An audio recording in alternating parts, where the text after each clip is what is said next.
Thomas the tank engine has worked his branch line for many years and knows it very well.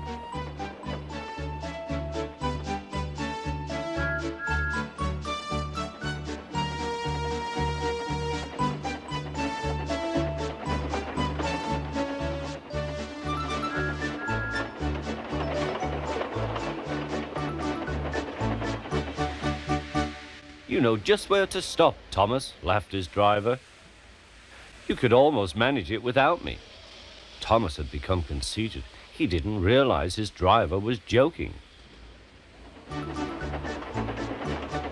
Later, he boasted to the others. Driver says I don't need him now. Don't be so daft, snorted Percy. I'd never go without my driver, said Toby earnestly. I'd be frightened. Huh, boasted Thomas. I'm not scared. You'd never dare. I would then. You'll see. The next morning, the firelighter came.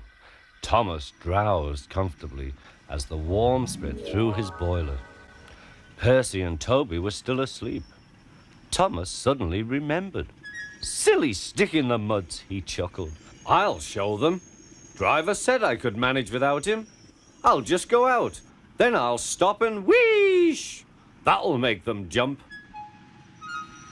Thomas thought he was being clever. Really, he was only moving because a careless cleaner had meddled with his controls. He soon found his mistake.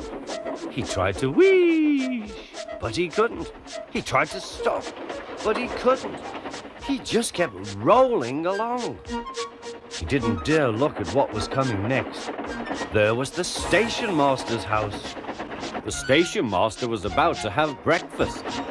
Horrors! Cried Thomas, and shut his eyes. The house rocked. Broken glass tinkled. Plaster was everywhere. Thomas had collected a bush on his travels. He peered into the room through its leaves. He couldn't speak. The stationmaster was furious. His wife picked up her plate. You miserable engine, she scolded. Just look what you've done to our breakfast. Now I shall have to cook some more. She banged the door. More plaster fell. This time it fell on Thomas. Thomas felt depressed. Workmen propped up the house with strong poles and laid rails through the garden. Meanwhile, Donald and Douglas arrived.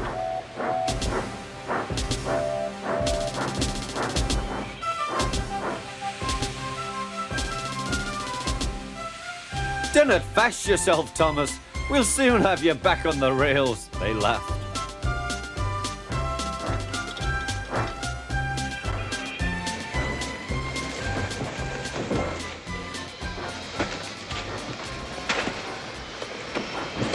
Donald and Douglas, puffing hard, managed to haul Thomas back to safety. Bits of fencing, the bush, and a broken window frame festooned his front, which was badly twisted. The twins laughed and left him.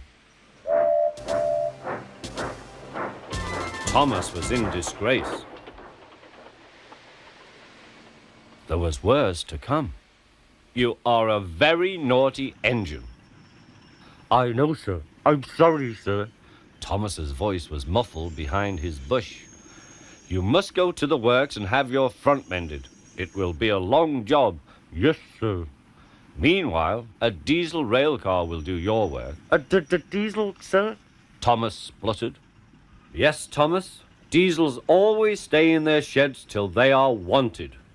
Diesels never gallivant off to breakfast in station masters' houses.